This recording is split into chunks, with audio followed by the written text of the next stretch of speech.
Hello there folks, welcome back to the Chap's Guide. My name is Ash and I'm your host on this journey through men's style, self-development and personal grooming.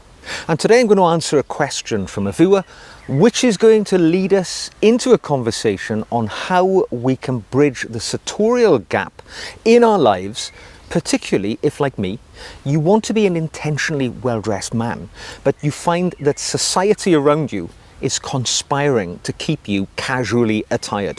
So today's question comes from a viewer called Phillips, and he says, I dropped into a high-end men's store the other day and tried on a very nice linen and wool sports jacket.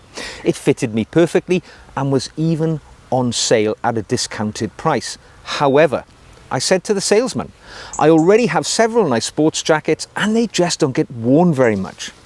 He responded, then either they don't fit you very well, sir, or you don't have a good occasion to wear them to. And in my case, it is indeed the latter. As a retired gentleman, I rarely get to go to situations where I can wear my nicer clothes. Any thoughts? You've just discovered the sartorial gap in life, because we live in an era, I think, where dressing well these days is now seen as optional. The line between what was formal and what is casual has now become totally blurred, and people feel it's appropriate to dress as they wish, generally for comfort, in every situation of life. Things have now gone. Men who used to wear suits, polished shoes, and were smart in their appearance because they used to go to work every day in an office, or because there was a social expectation that people would dress well because they achieved certain positions in life, that's all been wiped away by the casualization of society that we've seen over the last generation. And it is literally over the last generation, because for centuries beforehand, men used to dress well as a matter of course, not because it was a special occasion to do so. And we've seen that sort of eroded away, particularly for the retired gentleman, who might find situations to dress well are becoming less and less. There is no office to go to anymore. There are fewer formal events as one gets a little older, perhaps, and you're less out there in society and being invited to things. So you find that, that slower pace of life, which befalls you as one gets older, means you no longer get to dress well anymore.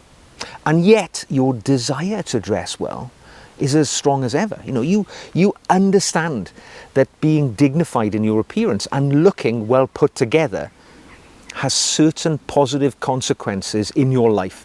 And I'm not just talking about the way other people will treat you, because that's a big part of it. When you go into a store, if you go into any retail situation, you will find people treat you like a movie star if you're well dressed, even simply attired as I am now, just wearing, a summer sports jacket, a shirt and tie.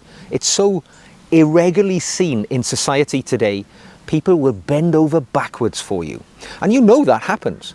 But you also understand that there are levers pulled in your mind when it comes to your self-esteem and your self-respect, which are very much part of dressing well. You feel more confident because you look more confident and you are treated differently. And this all makes you feel a more rounded and, you have more respect for yourself. So, what's the solution to it? To bridging the sartorial gap which has appeared in society? Well, I've got some ideas for you because I do this myself, right? As a 55-year-old, semi-retired gentleman myself, who likes to dress well, I've distilled what I do in my life into 4 tips for you. And I'm going to try and make this as swift as possible, but they're 4 actionable things you can do in your life to dress well and bridge the sartorial gap. Now, my first tip for you, and this is what I tend to do, it is reimagine the everyday and elevate routine moments in your life and turn them into situations that you can dress a little better. Now, that doesn't mean to say you've got to wear a collar and tie and a sports jacket for ordinary everyday activities. Dressing a little better is just that. You're turning up the volume by a little click or 2 here and there just to make yourself look a little bit well put together as you go about life. And kind of my philosophy for this is, Why save your best clothing for rare moments in life that come up once every few years? Weddings, bar mitzvahs, things like that. Dress nicely for the ordinary everyday activities, whether it's going to town in the morning for a cup of coffee, meeting a friend, or it could be just going to town. One day a week you like to go for a stroll around your local village or town, and you can turn that into a situation which merits dressing well. It can be your weekly visit to the library, or your weekly afternoon trip to go meet a friend for a coffee or a drink in a local pub. Up to this point, you might have dressed very casually, as everybody else around you has done, for those little moments in life. But you can turn those into more memorable situations just by throwing on a linen blazer with an open collared shirt, whereas in the past you might have just worn a polo shirt. You can put on a nice pair of tailored, well-fitting trousers with a nice crease down the front. Wear a pair of nice loafers or brogues, which are still fairly casual, but put a nice shine on them. And just little touches like that elevate the whole look, make you look a little special, and also pull that lever in your mind, which triggers the self-esteem chemicals to, set off their journey around your body. You'll walk a little straighter, a little taller. Your voice will be a bit more resonant when you talk to people. These are the things that happen when we dress well. You can turn an ordinary day into a special day just by adding a few little items to your outfit. And a little tip for you: choose one day a week, if no other, right? If you don't have the opportunity to dress at all nicely in your life, choose one day a week where you're going to put on one of those nice sports jackets that you have in your wardrobe and do what you were going to do anyway. But just dress up when you do it. Even if it's going to the supermarket or going to, the town hall to pay a tax bill, whatever the situation is, dress nicely on that occasion. Make one day a week that you're going to put on those nice clothes and look a little better. And I tell you, it becomes infectious. Before you know it, you will be wearing nice clothes 2 days a week, 3 days a week, and you will have established a routine, which means you're now an intentionally well-dressed man all of the time. Now, my second tip for you, really quite straightforward, this one. Seems obvious when I say it, but host events yourself. Don't wait for other people to invite you to something where you have to dress up to attend. You be the host. You be the gentleman that brings people together in a situation where you can deploy your own nice clothing and get them to do the same. Elevate them along with you. And basically, the thought process behind this is if there aren't occasions in your life which allow you to dress well, and Phillips, this is what it sounds like from your email to me, make them happen yourself. Now, it doesn't have to be anything big and fancy, does it? It can be a Sunday dinner. You can invite some friends of yours around to a Sunday lunch at your house. It can be something like, what else can you do? You can host a cocktail party. Get the guys round in the evening, game of cards. I tell you a good one. You can invite people around for a film showing. Choose something sartorial in nature. What about a James Bond film? Tell them, guys, come round. We're going to have a cocktail party. We're going to have a few vodka martinis, and I'm going to film I'm going to show an old film, one of the classic Sean Connery, Roger Moore films. Pick a good one, Thunderball, something like that, where people were well dressed, and tell them in advance, give them a little nod. Listen, why don't we make the occasion special by dressing for the moment? Put a jacket on, put a tie on, get them to wear a tuxedo if it's a Bond film. You can make it whatever you want. Give them a little nudge. In the invitation where you invite them along, whether it's verbal, follow it up with an email afterwards, give them the news. We're going to see this old Bond movie, sartorial dressing code, or, jacket and tie, in keeping with the theme of the film. Make it something which seems quite natural, homogenous to the situation that it is. And people will enjoy that. They'll dress up for it. And before you know it, you'll have established a little bit of a routine with these guys. You can make your way through all of the Bond movies, start on some Cary Grant movies, whatever. But once they get into the mindset of dressing nicely for that situation, you have already created a sartorial club. And remember, It doesn't need to be anything big and fancy. You know, it can be an invitation to a food drinks at your home, but just give them that little nudge in the email where you invite them to come along. And that's all you need to do. Let nature take its course and you'll have bridged that sartorial gap. Now, my next tip for you is one which I do all of the time, actually. It really is what propels me forward in my sartorial dressing standards, and that is join or go along to any interest-based groups that tend to be a little bit smarter in their outlook. And if none of them exist, somewhat towards what we just said in our last point, you can make them happen yourself. Now, in the past, we invited friends around. Now we can look at something a little more further afield. And I tend to do this by looking online for lectures in, you know, the local university. I live near a couple of big cities where they have large universities. They'll have TED Talks. They'll have, I went to a history festival the other day for a couple of days where people were dressing up for the occasion because it was a little smarter. The outlook was a little more polished, so you tended to get people who were prepared to dress a little better. Now, if things like that don't happen around you, and I'm sure they probably do unless you live in the rural back end of nowhere.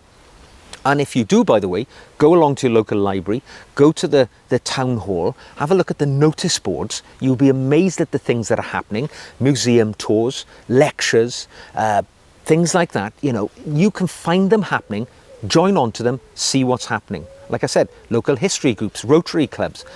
They have dinners, they have meetings, and people tend to dress for those situations.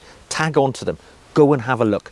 But if they're not happening in your area, you can arrange something yourself. If you've got the wherewithal to do it, you can start up a little book club in your local library, invite people to come along. And if you're the organizer in the first book club, when you turn up nicely dressed, you will find that the people who join along will follow your lead. So you can make it happen. So my little actionable tip there is seek out environments where you are going to find like-minded people who share your personal values of things like, you know, your cultural, artistic views, and they're more likely to be the sort of people who dress like you as well. So seek them out, and if you can't find them, make it happen yourself. And my final tip for you is quite simply, make dressing well a daily habit. You don't need an excuse to put nice clothing on because everything is acceptable in the world today. You can walk down the street and there will be guys wearing flip-flops with a suit or even worse, Crocs. So what makes you think that you can't put a nice sports jacket on and a collar and tie when people are literally dressing like crap every day and you are worried about dressing better than them? So you don't need an excuse to put good clothes on. And the idea that we need a reason to dress well is a modern invention. Because if you look back a generation, you know, my grandfathers, they would put on a shirt and tie just to go to the shops because men dressed well. They wore a jacket, a waistcoat, polished shoes, ironed clothing as a matter of everyday norm. But there is something to be said about reclaiming the mindset of dressing well just because you want to pull those levers in your mind which activate self-esteem, self-confidence, and respect from others, which will happen. So you don't have to wait for a special occasion to do that, particularly, as you say, Phillips, that you have now retired. You've reached a stage in life where there is no longer an expectation for you to dress in a certain way. When you worked in an office, perhaps, or whatever environment you worked in, there was probably a dress code, a kind of pseudo-uniform, which gentlemen like yourself would wear to work. Now, you are absolved from all of those rules and regulations. You can dress as you want, and if you choose to dress well, all well and good for you, sir. But you don't have to wait to be invited to a special occasion to put your nice clothes on. It's not going to look odd, it's not going to look weird. What does look odd and weird are these people who think they can walk the streets in scruffy attire, horrendous footwear, unkempt, unshaven, and they think that's acceptable. For you to think it's unacceptable to be well groomed, well turned out and looking smart, we need to rebalance. We need to reclaim the mindset of sartorial standards and just make your wardrobe an accessible thing for you to do. Lay out your clothing for the next day, the night before. That way, You're not going to have those doubts in the morning. If it's all there ready for you, slip into that nice jacket, shirt and tie, and you're out and the day is underway and people are throwing doors open for you, calling you sir, giving you perks when you go into stores without you even having to think about it. So there we go, sir. I hope that has been of some assistance to you. Just remember that choosing to dress well in a casual society, it is not vanity. Actually, I would say it's a little bit of quietly radical thinking in this world where everybody seems to follow the herd instinct and just dress to the lowest common denominator. If you dress well, you are setting a standard that others will follow. You get all the benefits, self-esteem, positivity. Just dress for yourself as you want to. Get those nice clothes back into rotation. Find situations where you can wear them, and if those situations don't exist, make them happen yourself. I know that you can do this because you've already shown me that you have more interest than most because you've written to me and you've asked the question. So you can do it. Be a style leader. Become an intentionally well-dressed man in a casual society. Win the war. So if you've enjoyed this video, don't forget, give it a thumbs up and like the video and subscribe it, of course, to the channel. If you want to come on the journey with me towards Chap Nirvana, my end destination of being sartorially well attired, you can become one of my patrons. In the show notes below, you'll find a link to my Patreon page, and for a tiny monthly fee, you will benefit from the additional video content I make each and every week exclusively for my patrons. And I've got a personal dialogue with all of those guys if they want it. And don't forget, just like Phillips today, you can ask me any question you like on men's style, self-development or personal grooming. I'd be delighted to hear from you, and if possible, I will make a video to assist with your query just like this today. So, until the next time, don't wait for an excuse. Dress well and do it today. And I'll see you again very soon.